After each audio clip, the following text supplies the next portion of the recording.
I want to thank Human Rights Foundation and its president, Thor Halvorsen, as well as all the people who have made this event possible, for guaranteeing the freedom of speech and for allowing thousands of people who have disappeared from the Argentine social memory to have a voice. When people talk about Argentina, they talk about only a part of the facts that took place. I'm here now to go deeper into the grief and oblivion that thousands of innocent citizens have to go through who until now aren't able to enjoy the recognition of their human rights. Unfortunately, the powers in Argentina have chosen which part of the history it will choose to tell and which part of the history it will choose to hide, making the state of abandonment suffered worse by all those who went through terrorist attacks. The official history tells us that there was a de facto government between the years of 1976 and 1983. This period was called the Dirty War. During those 6 years, the de facto government suppressed terrorist organizations, but at the same time violated their members and related sectors' human rights, thus making them victims as well. Later, the relatives of the arrested and disappeared people started gathering, and in the following period, the Madres de Plaza de Mayo and other organizations struggled for the rights of their disappeared children to be recognized. The history which is told also includes the legitimation of terrorist acts because they opposed a dictatorship.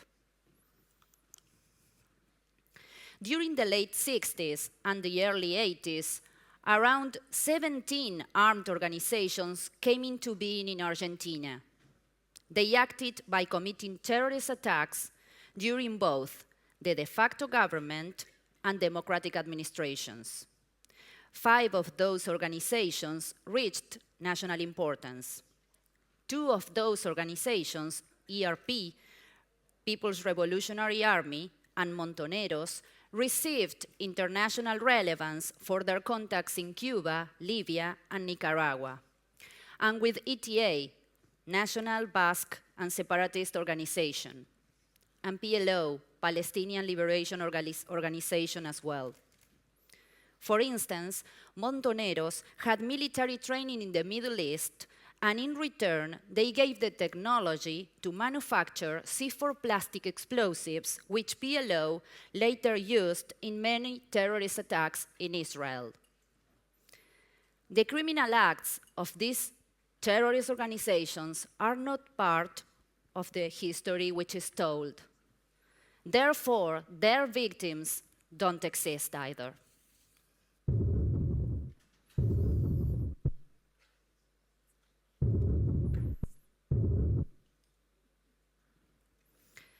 These organizations were after power, and terrorism was the tool used to achieve their aims. They acted during a period of 10 years, leaving thousands of innocent victims. The period that we see and hear about in the official history is only the period between 1976 to 1983. Nevertheless, it is vital to clarify that before the 1976 de facto government, there was a democracy, and that the members of terrorist organizations were pardoned under amnesty, and they were invited to participate in politics. But terrorist organizations increased their attacks during the democratic period. It was then when they started to militarily train their militiamen, around 15 to 20,000 people, in order to form the irregular armies which they were setting up. The People's Revolutionary Army, ERP in their acronyms in Spanish, and the Montoneros Army.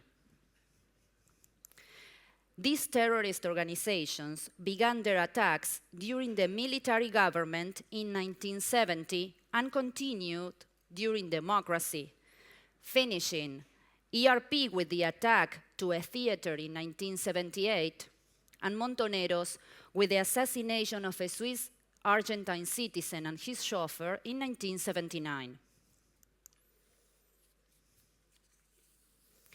Between the years of 1969 and 1980, there were more than 21,000 terrorist attacks of different kinds, which makes the deplorable average of 7 attacks per day over 10 years.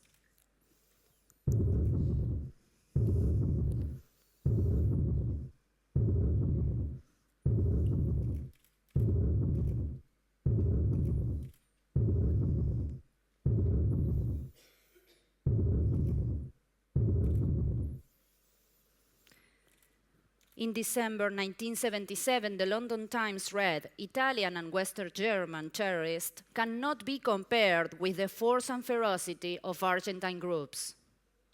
Nowadays, in Latin America, there is a new phenomenon. Former terrorists have positions in governments. Regardless the success of their administrations, from the ethics standpoint, this is a step backwards in the battle against terrorism. The message we transmit to the youth is that terrorism is a viable way to achieve political aims. Instead of discouraging them from using terrorism as an instrument, owing to the fact that the destiny of a nation shall be led by the means of democracy, respect, and mutual dialogue. This speech is entitled Terrorism and Impunity in Argentina, and you may ask yourself where the impunity is in a country which considers itself to be in the vanguard of the struggle for human rights. However, right now, while I'm talking to you, thousands of anonymous citizens are still deprived of their human rights recognition since the state has chosen to exclude and discriminate them from any governmental policy relating to the period in which those terrible actions took place.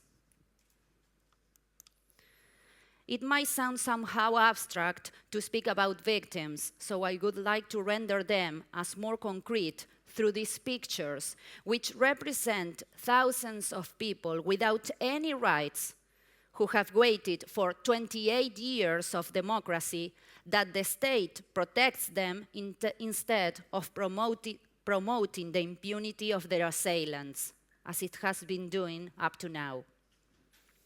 Among them, there are workers, judges, businessmen, children, politicians, philosophers, and citizens from Germany, Switzerland, Spain, Italy, Holland, Portugal, France, the UK, the US, and the like. They were assassinated, kidnapped, tortured, they lost their goods by means of bombs, or they were crippled for life by terrorist attacks.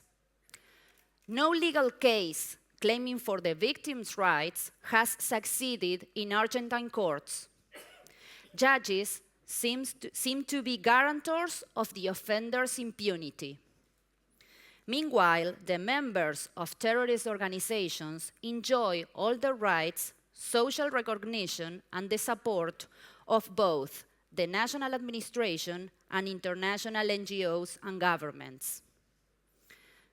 The Argentine state, particularly the current administration, has created the greater discrimination among victims while denying thousands of victims their rights and giving all of the rights to their assailants. Dictatorships are unacceptable. Terrorism, neither. Nevertheless, in Argentina, violations of a sector were shown while the ones of the other sector were hidden. In the middle of that, there are non-combatant civilians mainly attacked by terrorists.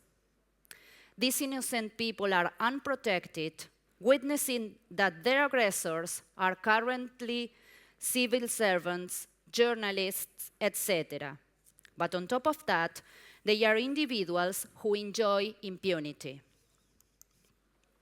The government shows itself to the world as a devout defender of human rights. In fact, the state has generated a deep discrimination to prejudice of innocent victims with its actions in this field. No legal cause connected with terrorism has succeeded in Argentina. On the contrary, the current administration protects foreign terrorists, denying other nations their extradition. The cause of the attack against the Jewish Mutual Aid Association, AMIA, has seen more than 15 years without any settlements.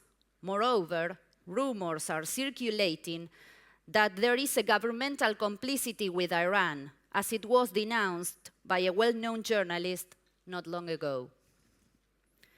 The only absolute rights granted by the Argentine government are those of members of terrorist organizations, made victims by the de facto government. In return, those organizations recognize the government actions. The level of redress and public tribute to former terrorists is of such magnitude that innocent civilian victims run over monuments of their relatives' murderers. In our country, the meaning of human rights is distorted, and it clearly has an ideological direction. While showing itself as a vanguard of transitional justice, not only does the government discriminate among victims, but also it is reluctant to condemn the violations of human rights in countries like Cuba, Venezuela, Libya, and Iran. These faces are the same we witnessed at the Twin Towers, at Atocha, in the underground of London, in Bologna train station, in Bogota, and in so many other deplorable incidents. They suffered the same grief, and in some other cases, the same terror. The terrorist organizations from my country go unpunished, and their victims are still deprived from their human rights. Thank you very much.